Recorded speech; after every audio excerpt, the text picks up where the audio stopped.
Okay, folks, welcome to a New Year Bible study. And we pick up John's Gospel with chapter 13 tonight. We have reached the point in the Gospel where Jesus' public ministry, for all intents and purposes, is ended. The only public thing left in his ministry will be his trial and execution. Chapter 13 begins a series of chapters that relate Jesus' last night on earth with his apostles. And so we go from a very public to a very intimate setting, a very private setting, a very personal setting, in which Jesus shares some of the most poignant comments that he made in his ministry. This is really important stuff.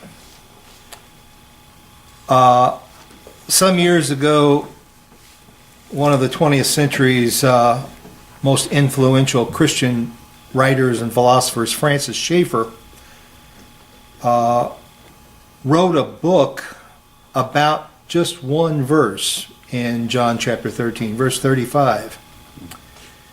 And the title of that book is The Mark of a Christian.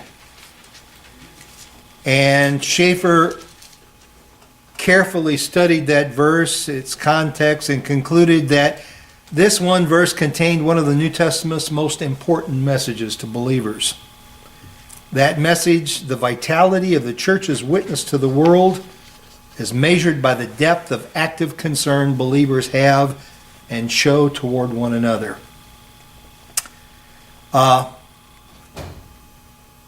It's amazing you think about Schaeffer's book, a whole book written on just one verse. But in John 13, we will repeatedly encounter powerful works and words of Jesus, any one of which could occupy a book or a whole series of books. As Jesus washes his disciples' feet, as he instructs them in servanthood, as he predicts Judas's betrayal and Peter's denial, in each of these areas, Jesus will challenge us as he challenged his first followers to a profound re-examination of our fidelity to the faith and action that he summoned us to embrace and live out. It's about to get very real, folks. How did Jesus intend for his followers to treat each other? What did being a disciple look like in everyday life according to Jesus? That's some of what we're going to be seeing in this chapter. Let's begin with verses 1 through 20. Listen as I read. Now before the feast of the Passover, when Jesus knew that his hour had come to depart out of this world to the Father, having loved his own who were in the world, he loved them to the end. During the supper, when the devil had already put it into the heart of Judas Iscariot, Simon's son, to betray him, Jesus, knowing that the Father had given all things into his hands, and that he had come from God and was going back to God, rose from supper. He laid aside his outer garments, and taking a towel, tied it around his waist. Then he poured water into a basin and began to wash the disciples' feet and to wipe them with the towel that was wrapped around him. He came to Simon Peter, who said to him, "Lord, do you wash my feet?" Jesus answered him, "What I am doing you do not understand now, but afterward you will understand." Peter said to him, "You shall never wash my feet." Jesus answered him, "If I do not wash you, you have no share in me." Simon Peter said to him, "Lord, not my feet only, but also my hands and my head." Jesus said to him, "The one who has bathed does not need to wash, except for his feet, but is completely clean, and you are clean, but not every one of you." For he knew who was to betray him. That is why he said, "Not all of you are clean." When he had washed their feet and put on his outer garments and resumed his place, he said to them, "Do you understand what I have done to you? You call me teacher and Lord, and you are right, for so I am. If then your Lord and teacher have washed your feet, you also ought to wash one another's feet. For I have given you an example that you also should do just as I have done to you. Truly, truly, I say to you, a servant is not greater than his master, nor is a messenger greater than the one who sent him. If you know these things, blessed are you if you do them. I'm not speaking of all of you. I know whom I have chosen. But the scripture will be fulfilled. He who ate my bread has lifted up his heel against me. I am telling you this now before it takes place, that when it does take place, you may believe that I am he. Truly, truly, I say to you, whoever receives the one who receives me, and whoever receives me receives the one who sent me. Again, Jesus' public ministry has come to a virtual end. Chapters 13 through 17 speak in private to the innermost circle of his disciples. The setting is the Passover feast. It is the commemoration of ancient Israel's deliverance from bondage in Egypt. In John's Gospel, this is the third Passover that is mentioned in his writings. Nothing that was about to happen took Jesus by surprise. He was very much aware of the events that were unfolding. He knew what Judas was about to do even before Judas probably understood. He knew what the chief priest and their temple police were about to do. He understood completely what lay before him. It was with eyes wide open that Jesus walked to Calvary.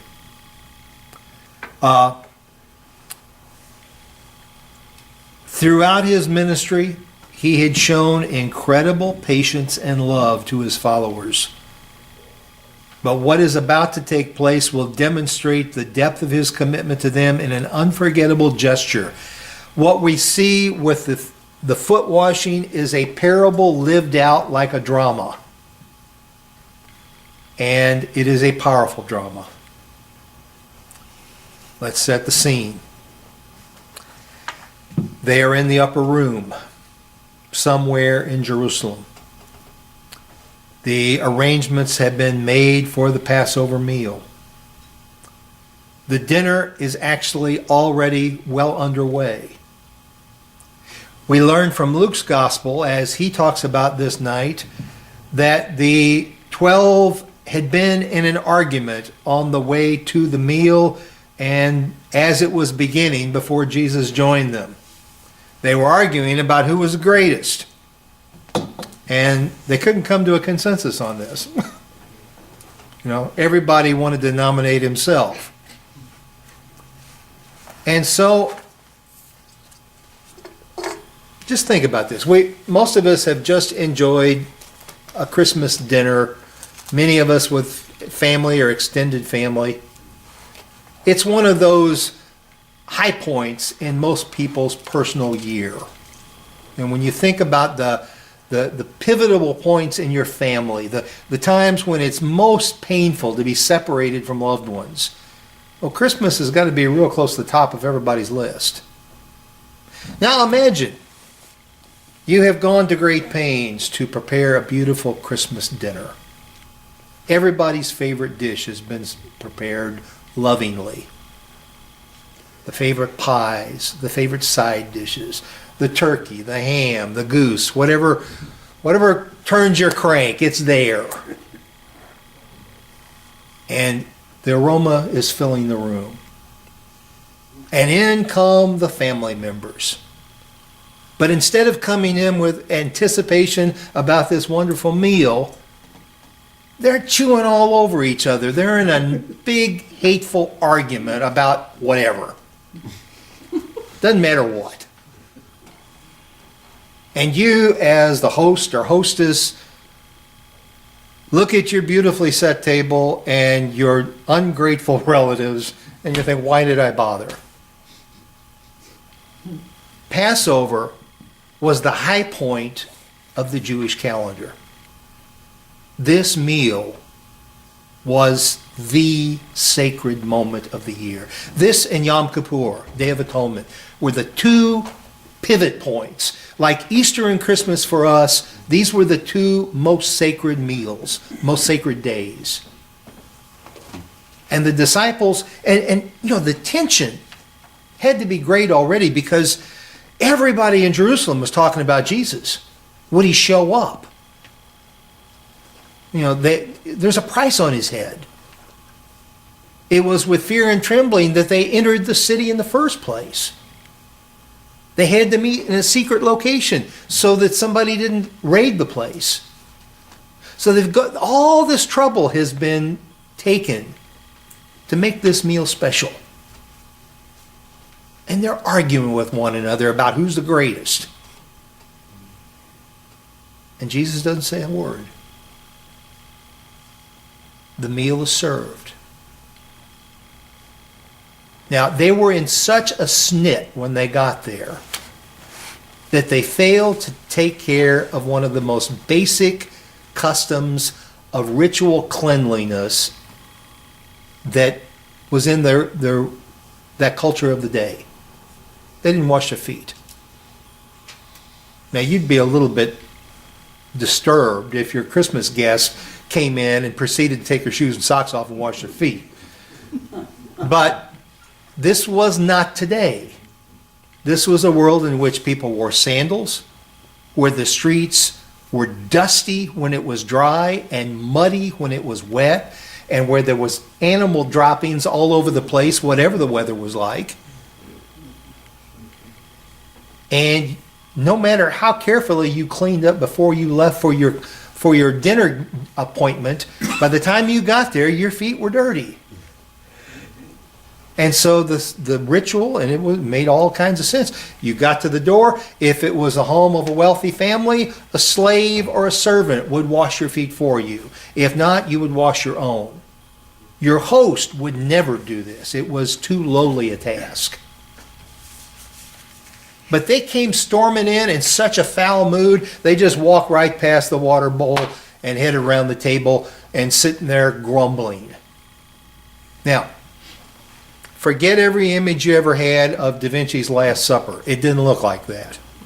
Not even remotely. Even if they'd sat at a table, they wouldn't have all been lined up on one side so that the artist could take their picture. In fact, they reclined at table. It would have been a round table in all likelihood. And they would recline on pillows on their left elbow. And with their right hand, they would take food from the common dish and they would eat.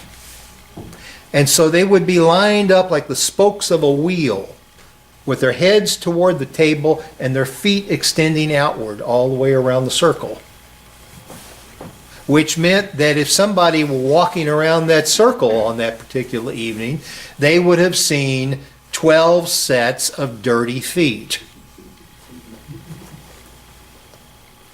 Well, Jesus doesn't miss much. But he's allowed the meal to begin. It says here in verse 2, during the supper. And then in verse 4, Jesus rose from supper. So he interrupted his Passover meal. He went over to the door. He got the towel that was laid there and he tied it around his waist. He picked up the water bowl and proceeded to walk around the spokes of that wheel, washing one set of feet after another, to the absolute mortification of those 12 men. Notice, even at this late hour, among the feet that Jesus washed was none other than Judas Iscariot. Moments before he would betray him, Jesus performed this act of humility on his behalf. How can love stretch so far? And yet it does. When I read that, this is one of any number of places where I have a real hard time with one point of Calvinism. and that is limited atonement. The idea that Jesus only died for those who would ultimately receive him. If he was washing the feet of the guy who was about to betray him moments before the betrayal, that just simply doesn't jive in my thinking with the idea that he only died for the elect. Now, I know some fine Christian men and women who embrace all 5 points of Calvinism. I'm not going to argue it tonight, but this is just one of a number of reasons why that particular point just never quite made it for me.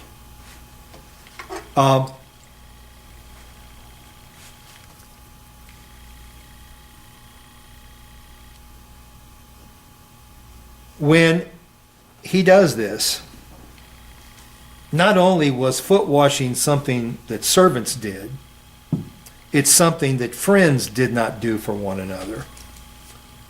But here we're not talking about just another friend.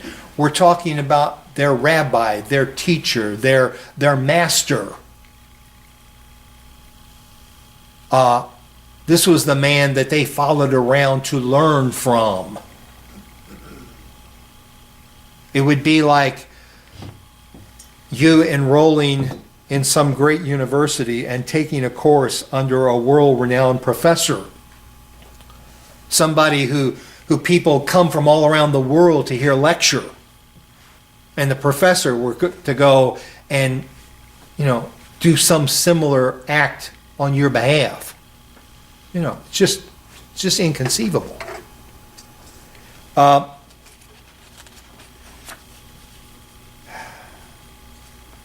Peter has a real hard time with this. Now, I'm sure he wasn't the only one. He's just being Peter. He's the one that talked. And so when he comes to Peter, Peter says, in effect, what are you doing? You're not going to wash my feet. And Jesus gives him an opportunity to hold his tongue and be patient. He says, what I'm doing you don't understand now, but afterward you will understand. Now, it's not really clear from the text whether Jesus means after I've had a chance to explain it, or after I've died and been resurrected and you can see it in its fullness. Maybe there's an element of both here. But Peter, being Peter, wasn't real good at waiting for instruction or waiting to have it explained or waiting to understand. He just reacts. And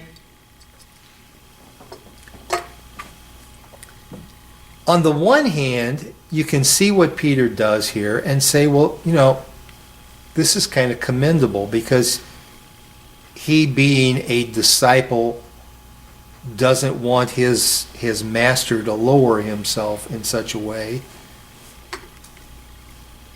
But you look at it another way, and it's almost a proudful reaction on Peter's part. It's as if he's saying the proprieties must be observed, and this just isn't right.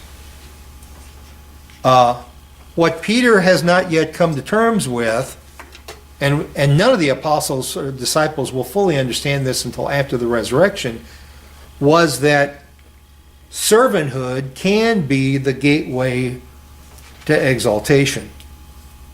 And that's what Jesus will demonstrate by lowering himself, and to an unbelievable extent. He ultimately glorifies himself and his Father. So when Peter kind of pulls in his feet and says, no way, then Jesus rebukes him. He reminds him who's the disciple and who's the teacher here. He basically says, Peter, it's not your place to write the rules here. I am in charge. Even though Jesus is doing the work of a slave, he never relinquishes his proper role as Lord and Master. And that's what makes what he does so intriguing, because he's not saying, I'm not worthy to be your Lord and Master. He's saying, this is what a Lord and Master is supposed to do, which is a very different message. It is Jesus who sets the terms of discipleship. For Peter to refuse to recognize his authority is to place him out beyond the pale. And so Peter, properly rebuked, relents. And then he goes the other extreme, which is typical of Peter. Well, in that case, Lord, give me a bath. And Jesus, again, has to explain what it is he's trying to communicate here. The point was not to humiliate his followers. I mean, if he had done what Peter asked at this point, it would have been a very humiliating experience. It's been a long time since anybody gave me a bath. I'm a grown-up. Do my own bathing.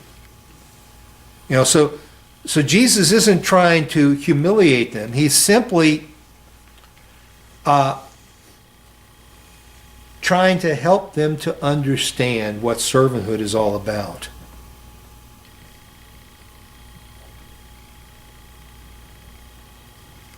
And so he begins to patiently explain what it is he's doing. He asked them if they realized what his actions signified. In reality, they probably didn't.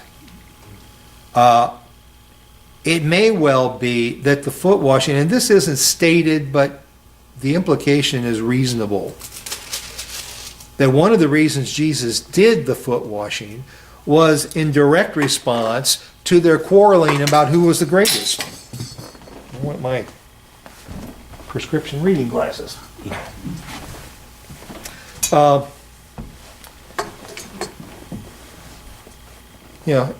It's his way of saying, well, you've been arguing about who's the greatest. Let me show you how the greatest acts. It's not quite what they had in mind. He affirmed that the way they honored him was appropriate. In verse 13, you call me teacher and Lord, and you are right, for so I am. But he wasn't just a member of the group. He was also its head. He was never implying that he had no authority over them. In a very dramatic and symbolic way, he stood solidly among them as a servant rather than a lofty, bossy commander. Spiritual leadership, Jesus is teaching us, is not a matter of barking out orders to underlings, pressuring them to comply. Rather, it involves leading by costly example.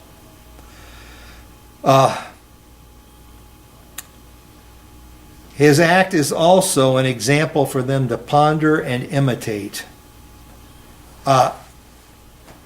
This isn't just a lesson that they're supposed to observe and take notes about.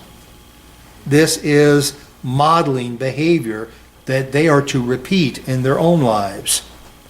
Servants never outgrow their responsibility to submit to their masters. Jesus was their servant, but he was also their teacher and master. He had acted out servanthood in an unforgettable fashion. Now the ball's in their court to do the same. Fidelity to Jesus, true discipleship, is not merely a matter of seeing and knowing. It's a matter of doing. Now, when Jesus tells them to do likewise, is he commanding them to literally wash one another's feet? There have been Christian groups along the way who have interpreted it that way. And foot washing, in fact, there's a group called Foot Washing Baptists. It's a very tiny little sect. And foot washing in that group is kind of on the same level with Lord's Supper. It's one of their regular ordinances. I don't condemn that, but I don't endorse it either. There's no evidence in Christian history that this was ever elevated to the level of an ordinance. It's not like the Lord's Supper and baptism. There's no evidence in the early church that it was ever repeated as a literal ritual. It would be years later that some groups, such as the Roman Catholic Church, would incorporate this as periodic observances. I don't know of any group, except maybe the Foot Washing Baptists, and I haven't investigated them in detail, that have ever done this on a regular, like weekly basis. But it is a custom in the Catholic Church that on, I think it's Palm Sunday, the Pope will wash the feet of a few symbolic people who are there at the Vatican, people from the street or wherever, as just a reminder about Jesus' instruction on humility. It is something that once or twice since I've been here at Rivermont Avenue we have done as a part of I know we did it one year as a part of a Maundy Thursday service. A few months ago, the deacons did this in a deacons retreat. So I think it is one of those things that once in a great while, it's nice to do it just as a reminder, to live out the parable again in a dramatic fashion. But what the parable is teaching is what's important, not the actual ritual of foot washing. It is that lesson in humility.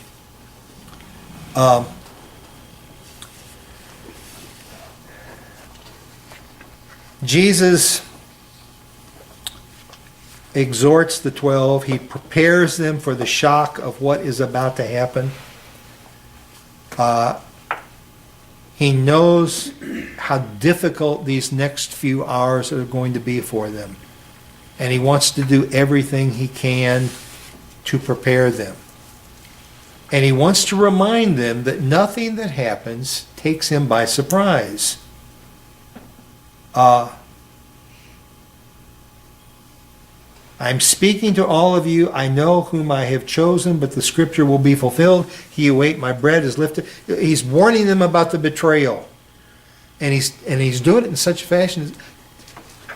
After this happens, remember that I told you it was going to. Nothing is going to take me by surprise. And so we come to the next portion of our text. Verses 21 through 30. After saying these things, Jesus was troubled in spirit and testified, "Truly, truly, I say to you, one of you will betray me." The disciples looked at one another, uncertain of whom he spoke. One of his disciples, whom Jesus loved, was reclining at table at Jesus' side. So Simon Peter motioned to him to ask Jesus of whom he was speaking. So that disciple, leaning back against Jesus, said to him, "Lord, who is it?" Jesus answered, "It is he to whom I will give this morsel of bread when I have dipped it." So when he had dipped the morsel, he gave it to Judas, the son of Simon Iscariot.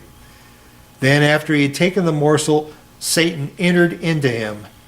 Jesus said to him, What you are going to do quickly." Now no one at the table knew why he said this to him. Some thought that because Judas had the money bag, Jesus was telling him to buy what we need for the feast, or that he should give something to the poor. So after receiving the morsel of bread, he immediately went out, and it was night.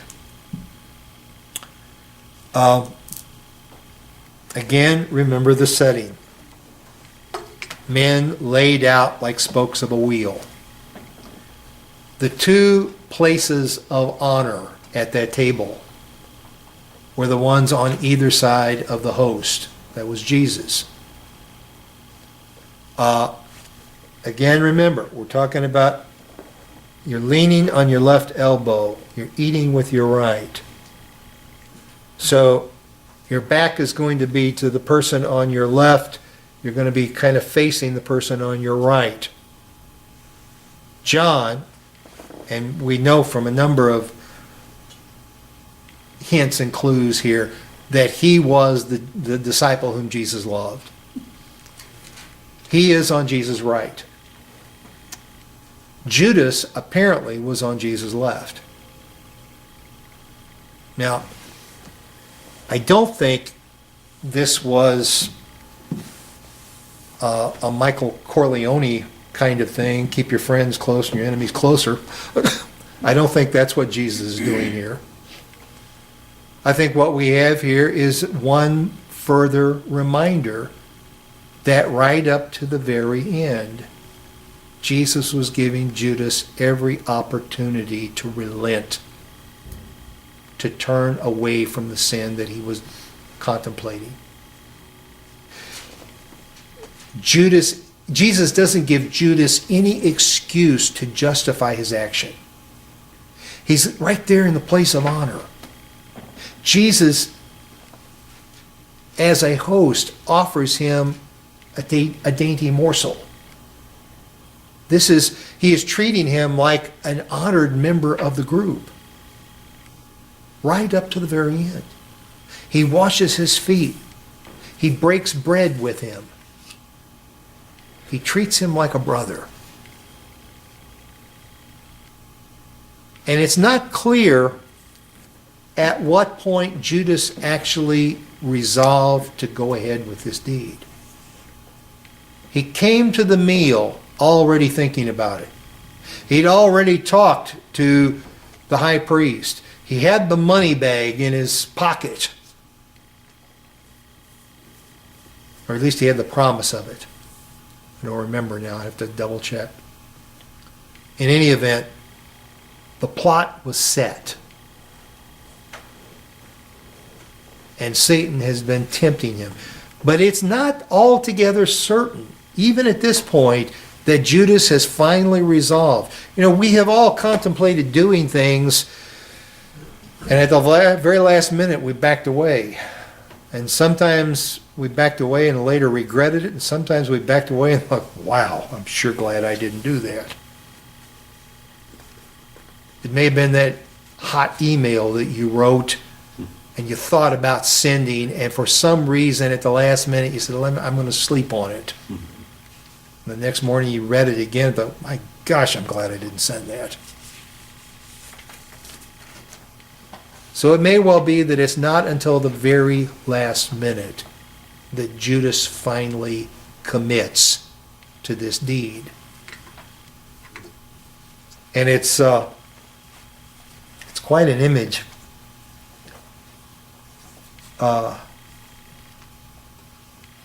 Jesus dipped the morsel, and again, they would have used flat unleavened bread. And you would take that bread and hold it in such a way that with 2 fingers and your thumb that you make a little scoop, and you dip the meaty broth, and it's like, you know, using a chip to dip. The bread is similar to something I had in Yemen years ago. You look at the inner arms of a typical Yemeni woman, and you see a series of scars like this. They're burn marks that have healed. And they get it because they take an empty, typically a 55-gallon drum, and they would make an unleavened bread, and this drum would be heated, and they would put it on the inner side of that drum, and it would cook on the inside of the drum. And as you can imagine, reaching in there and getting that out over and over again, they would burn themselves on the edge of that drum. But the bread that they would make was, I think, very similar to what Jesus and his disciples would have been using. It was tough, it was chewy, it was flexible. You'd tear it, and you'd take a piece of it, and you just make a little scoop, and then you dip out of the common bowl. And Jesus did that, and he handed that piece of bread with the meaty broth on it to Judas. And it says, after he had taken the morsel, Satan entered him. There are a number of places in the Bible, particularly in the New Testament, where it talks about demonic possession. Satanic possession is a whole nother thing. And this is one of the few places where we see that, where it's not just any old demon, but Satan himself possesses somebody. For that to happen, Judas has had to relinquish control over his own volition. He has given Satan free rein in his life. Whether we're talking about satanic or demon possession, this is not like walking down the street and getting hit by a meteorite. You know, it doesn't happen randomly. It doesn't happen by bad luck. It happens when somebody has, over a period of time, become more and more engaged in evil, and they have made a series of volitional choices to follow evil instead of good. It's a series of decisions where you're turning away from God and toward darkness. And whether you ever recognize it as a person or simply an attitude ultimately doesn't matter. You don't have to believe in the devil to be controlled by him. Exactly where Judas was in this, only God and Judas know.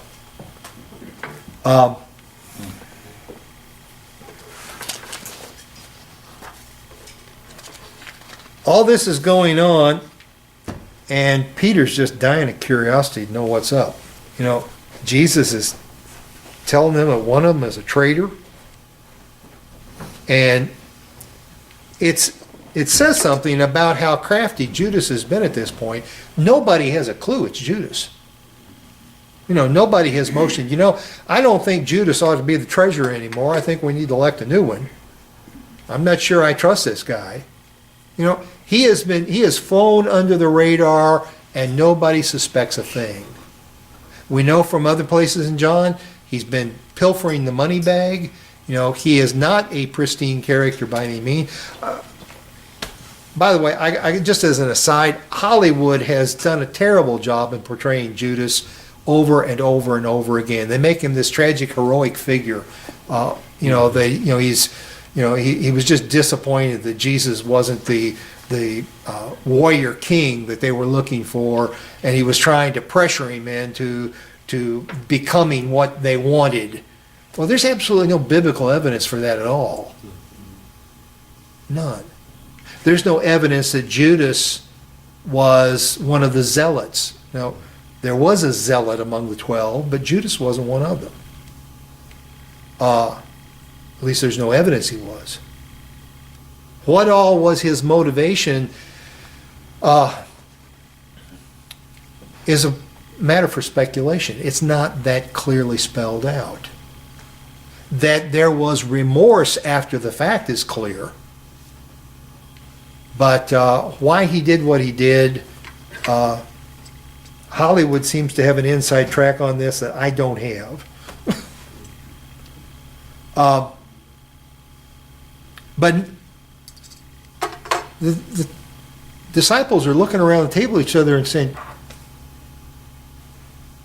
you know, what's going on? Who is this? How can this be?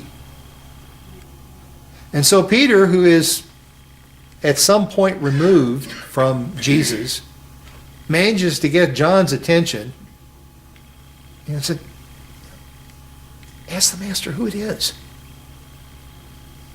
And so John is in the perfect position to do it. He's on Jesus' right. All he has to do is kind of lean over a little bit and say, who is it, Jesus? And Jesus tells him, I'll show you. I'm going to hand him the next bite. And Jesus reaches out with that piece of bread and he gives it to Judas.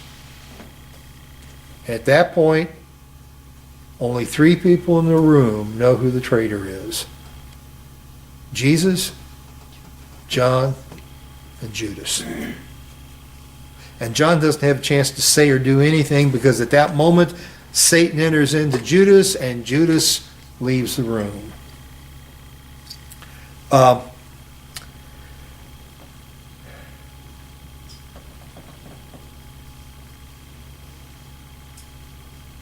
Judas is one of history's really tragic figures. Later on, Paul would write that in Romans 6:16 that we are either a slave to sin or a slave to righteousness. We don't have an alternate choice. And Judas certainly proved to be a slave to sin. To be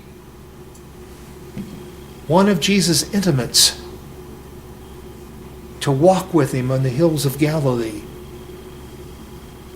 to see him walk on water on the Sea of Galilee, to see him raise the dead, heal the blind and the sick and the lepers, to hear his teachings right up at his knee, to sit around a fire late at night when the crowds have left and hear who knows what. I mean, we have such a tiny little sliver of Jesus' teachings preserved in the Gospels. The disciples heard all kinds of stuff that never made it into the Scriptures. I dare say Judas heard Jesus tell jokes, to say something funny, to have some humorous observation about what was going on, to see the man in ways that we'll never have a chance to see, because only during his earthly days was Jesus so utterly human. In heaven, he will be in a different kind of body, a glorified body. The kind of flesh and blood you and I know, it was only for 30-something years. And Judas is one of the lucky handful that got to interact with him on a daily basis for 3 or 4 years. And then he betrayed him. And we shake our heads and wonder, how could this possibly be?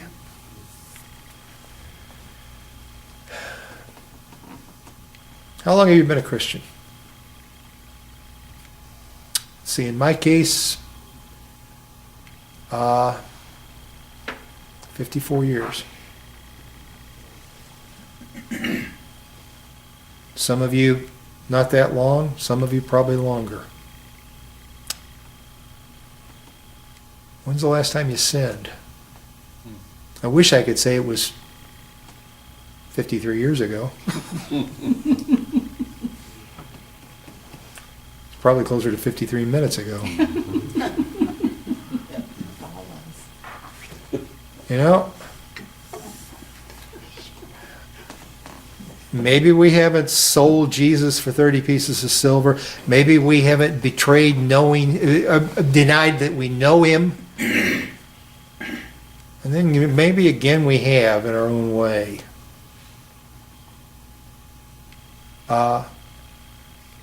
When we deliberately sin, we are, in a sense, betraying him.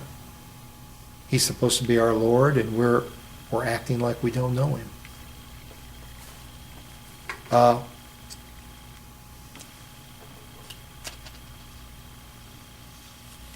Judas made a choice, and in going his own way, he did the will of the one he had elected to follow. And then John says, after receiving the morsel of bread, he immediately went out,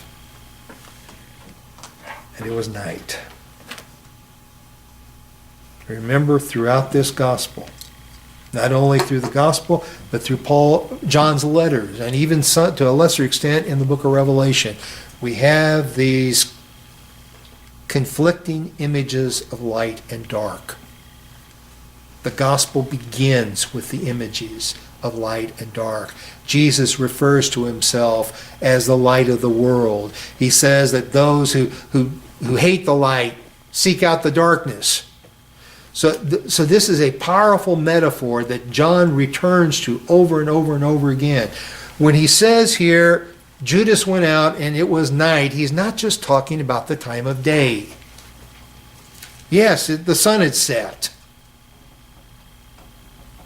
But if that was the only thing to communicate, it wouldn't have been worth writing down. You know, John doesn't routinely talk about the weather or what the cloud cover looks like.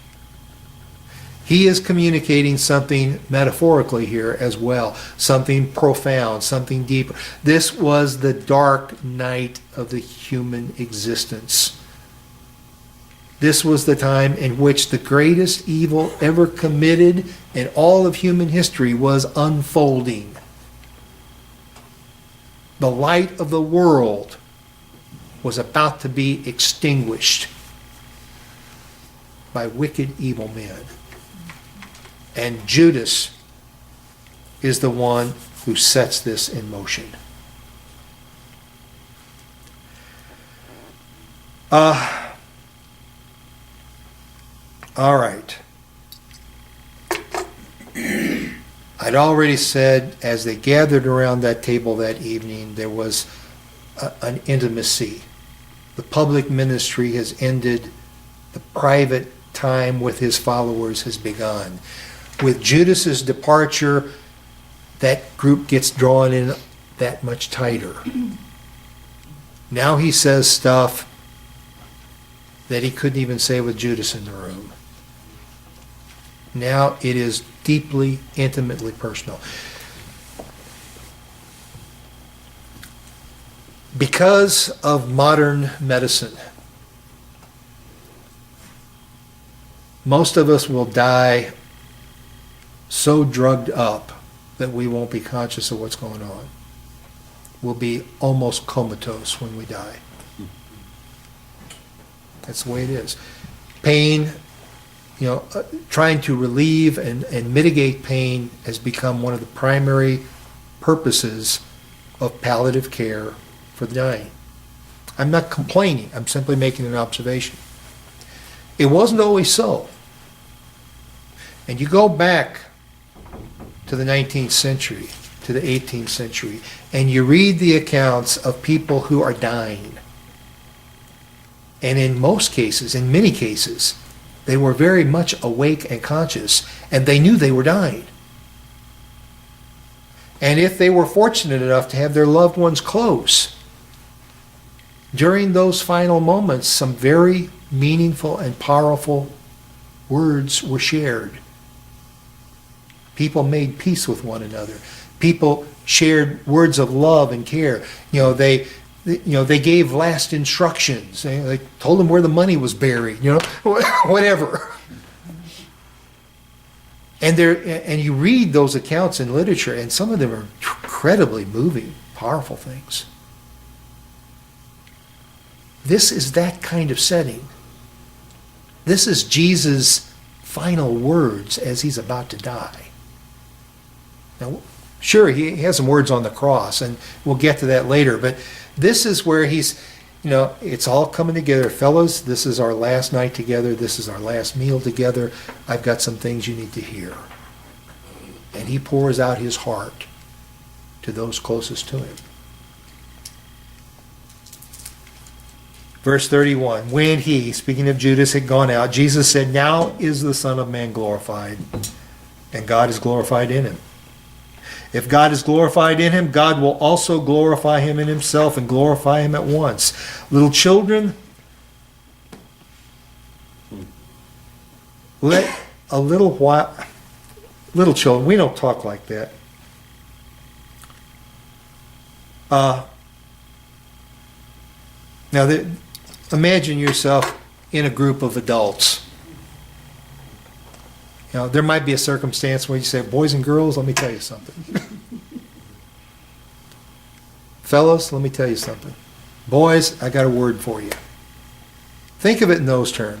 This is the language of intimacy, the language of affection.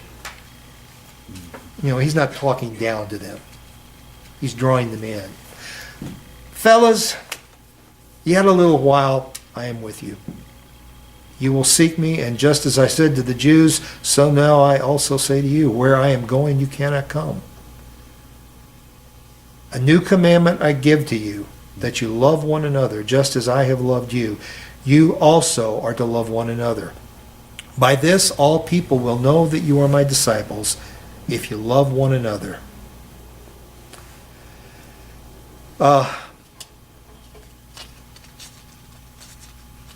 Jesus saw the outcome of the next few hours already. And indeed, he was in the process of bringing glory to God. His concern, as always, was not his own welfare, but the Father's pleasure. He speaks here with deep affection and real concern for his followers. Jesus, even at this moment, is thinking about how this is going to affect these guys.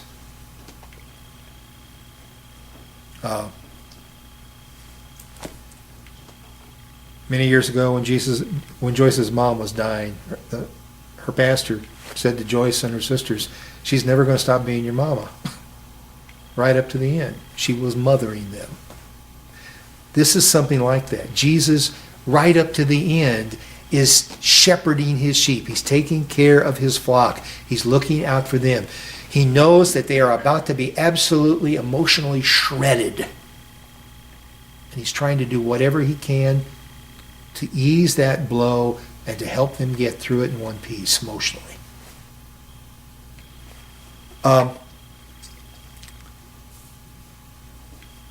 Over the years as a pastor, I have seen a lot of families go through a lot of things, terrible crises. Sometimes they have torn each other apart like savage dogs.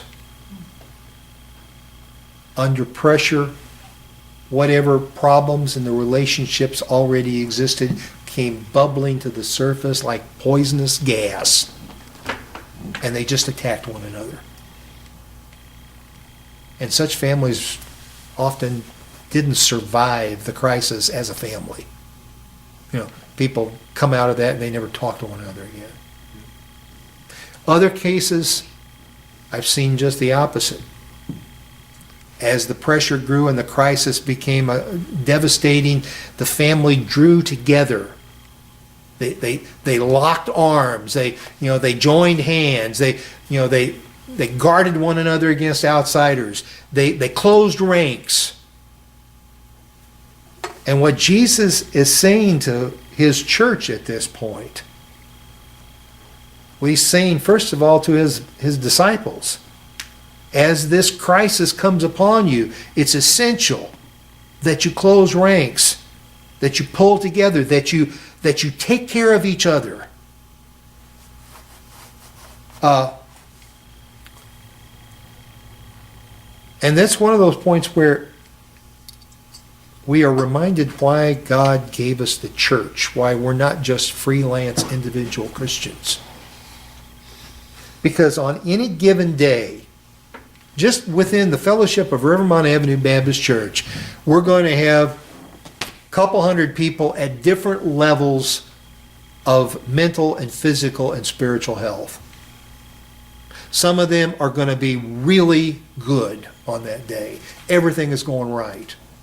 Some of them are going to be a complete mess. And the rest are going to be somewhere between. And the next week, the roles may be reversed. Because we never know what's coming. Because we have the church as our extended spiritual family, we are there for one another, to take care of one another. When one is down, to lift him or her up. When one is up, to celebrate their victory with them. And that's what Jesus is reinforcing in his final words to his disciples. By this all people will know you're my disciples, by the love you have for each other.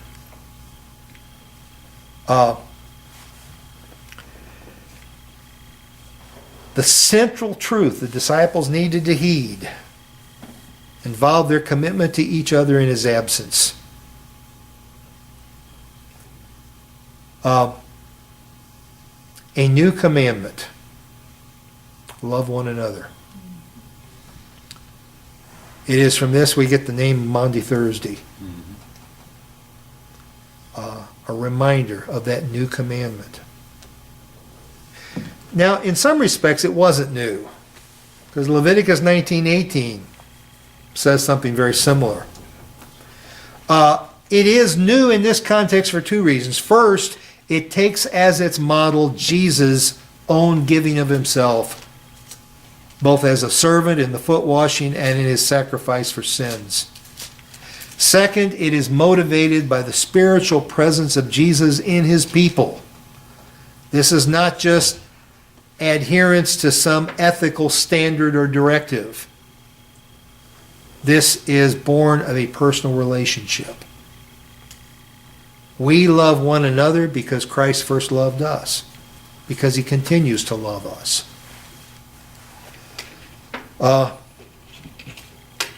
Jesus' giving of himself is the standard for the disciples' devotion to one another.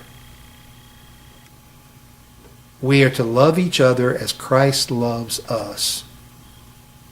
Now, you're going to be hard-pressed to find a higher standard of conduct. This devotion is a primary indicator that God still uses to impress on the world what it means to be a disciple of Jesus. God help us, but this is true. The world around us judges not only us, they judge God by how we love one another. If God's church fails in this directive, then we not only fail each other, we say to the unbelievers around us, the God that we worship is a phony. And we will be held accountable if we are guilty of that. Where love is lacking in God's church, the world looks on and says, hypocrites. And there is no harsher judgment against the church. There is no barrier harder to overcome in evangelizing the lost than the idea that a church is filled with hypocrites.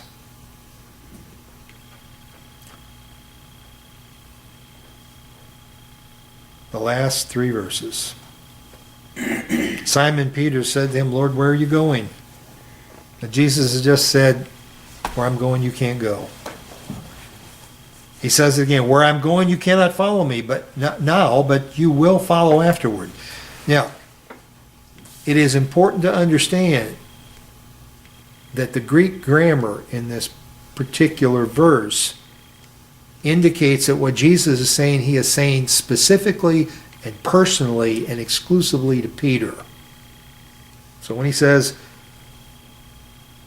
you will follow afterward, he is talking to Peter as an individual, not to Peter as representative of the disciples or the church as a whole. Peter said to him, Lord, why can I not follow you now? I will lay down my life for you. Jesus answered, will you lay down your life for me? Truly, truly, I say to you, the rooster will not crow till you've denied me 3 times.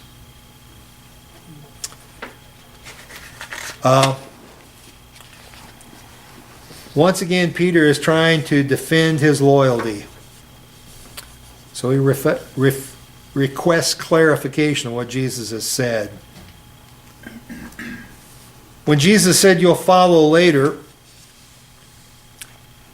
he may have been talking about Peter's own crucifixion around 60 AD. A crucifixion that, according to very ancient church tradition, involved him being crucified upside down when he said he wasn't worthy to die like his Lord. And some helpful guard said, well, we can take care of that. It may have been that he was talking about following him to heaven. It may have been both. But Peter placed all his eggs in one basket in following Jesus. He'd abandoned his fishing business. He left his family for long periods of time. He staked everything on this, and he'd become the de facto spokesman for the group. And he was a tough, proud man. And there's no way he's going to be accused of cutting and running when things got tough. And Jesus took a pen to that pride real fast. Before the night's over, 3 times you'll deny you even know me.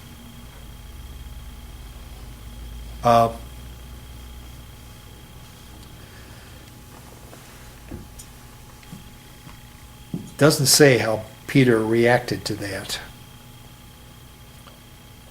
But as we will learn, it proved all too true. And it would haunt Peter all through the resurrection appearances until finally he and Jesus got things right on the shore of the Sea of Galilee sometime after Jesus' first resurrection appearance. How did Jesus intend his followers to treat each other? With costly, selfless love that he expressed and modeled. What does being a disciple appear as in everyday life according to Jesus?